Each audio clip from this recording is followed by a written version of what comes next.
Ukiwa unaota mzimu wa mtu aliyekufa zamani umesimama mlangoni au kwenye biashara yako au labda umesimama kwenye uwanja wako, ni mtu ambaye alishakufaga zamani sana, awe ni ndugu au ni rafiki labda au labda ni jirani, lakini mzimu wake alishakufa tukamzika au mkamzika, lakini mzimu wake ukauona umesimama ukiwa umelala usiku unaota.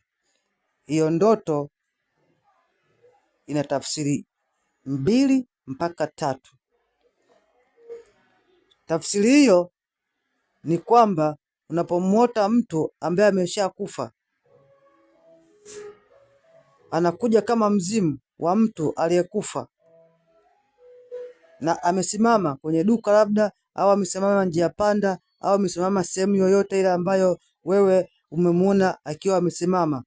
Haijalishi amevaa nguo gani, au amevaa sanda ile, au amevaa nguo za kawaida, haijalishi, lakini ili mradi unamjua yule mtu alishakufaga na mkamzika, lakini sasa unaendelea kumuona katika nini? Katika ndoto.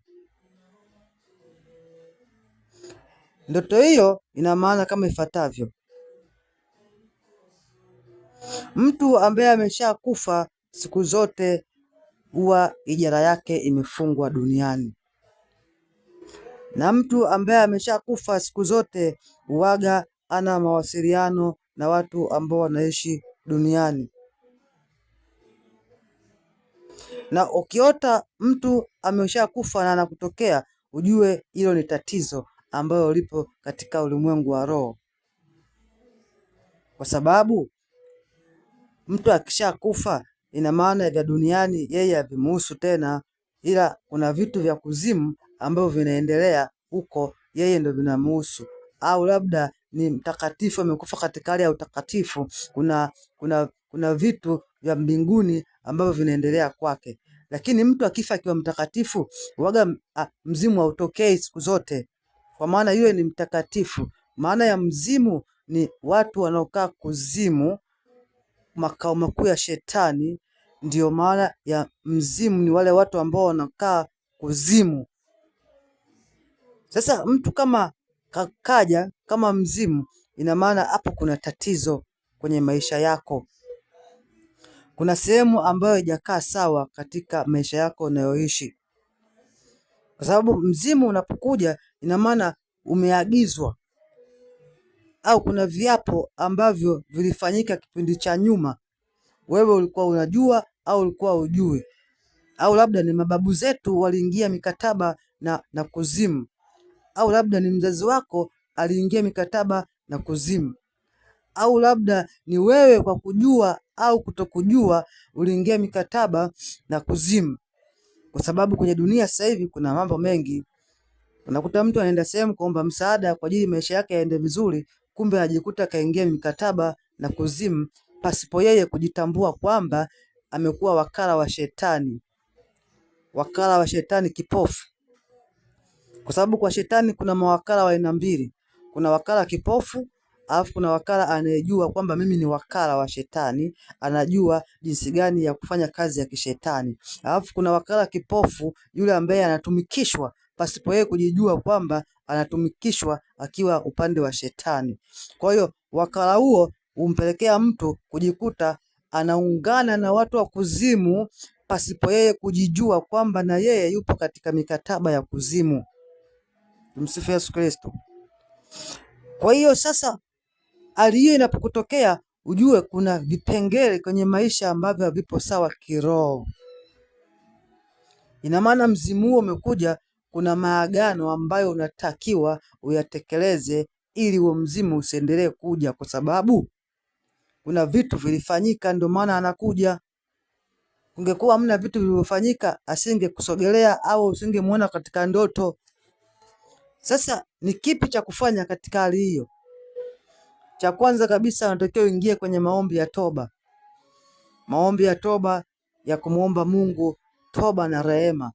Rehema zake na neema zake viambatane na wewe katika maisha yako. Hapo cha kufanya ni kwamba unatakiwa cha kwanza ni kufanya toba kwa ajili ya uovu uliofanywa katika nyumba ya wazazi wako, na hakikisha na unawatangazia ndugu kuungana na hiyo toba.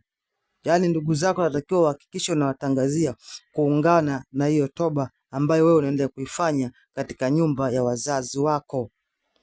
Waalike ndugu waje washiriki katika kutubu kwa ajili ya baadhi ya mambo ambayo wazazi waliyafanya kwa niaba ya familia nzima.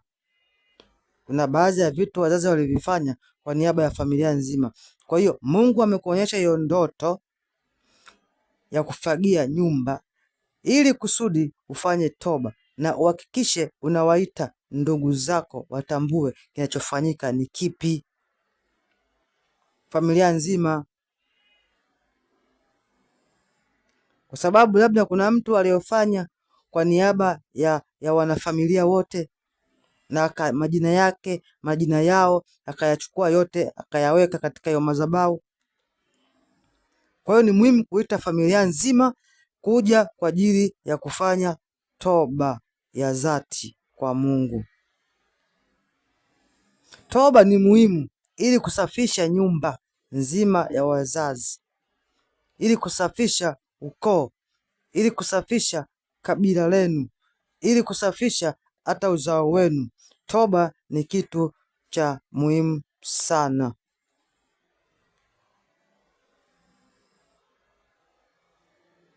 Ndoto hii inakupa jukumu kubwa la kujenga tena, kujenga na kusimamia na kuweka mazingira au kuweka misingi mizuri ya nyumba ya baba yako, ili usiache heshima ya mji wa wazazi wako upotee mbali.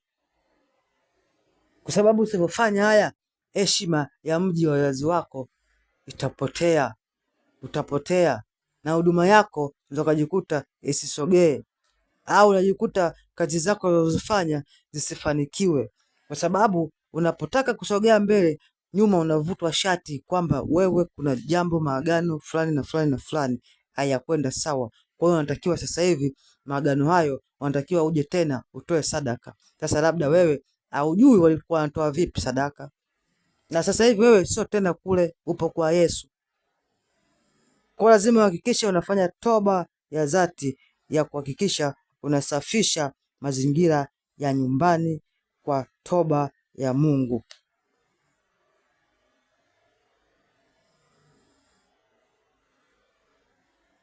Ukisoma kitabu cha Nehemia 2 sura ya 3 inasema, nikamwambia mfalme na aishi milele, kwani uso wangu usiwe na huzuni iwapo mji ulio mahali pa makaburi ya baba zangu unakaa ukiwa na malango yake yanateketezwa kwa moto.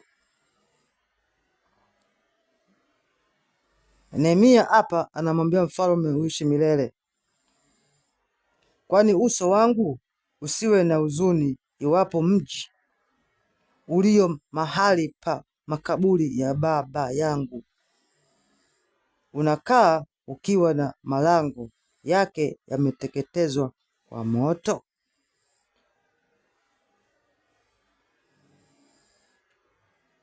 Sasa anza kufanya toba wewe mwenyewe kabla hujachukua hatua yoyote. Wewe mwenyewe anza kufanya toba mwenyewe, anza kufanya toba. Hapa Nehemia anasema malango ya kwa baba yake na makaburi ambayo ya wazazi wake yalikuwa yanateketea kwa moto, kwa sababu Nehemia alikuwa anaomba kibali kwenda kurudi nyumbani kwa ajili ya kwenda kutengeneza mji wa baba yake, ili kusudi usije ukafikia hatua ya kupoteza hata ile heshima ya familia yao kwa ujumla.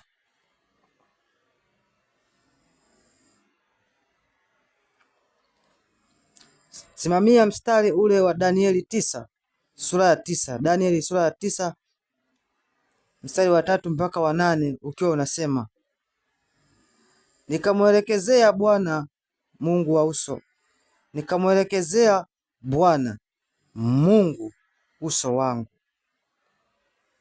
ili kutaka kwa maombi na dua, pamoja na kufunga na kuvaa nguo za magunia na majivu, nikimuomba Bwana Mungu wangu.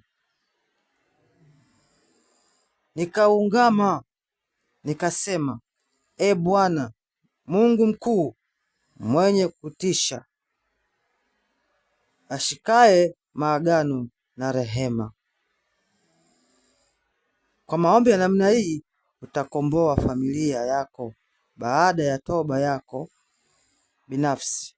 Anza kuifanyia kazi, maana moja baada ya jingine, lakini ukifuatilia kwa ukaribu sana, unayoyaona kwamba inawahusu kabisa.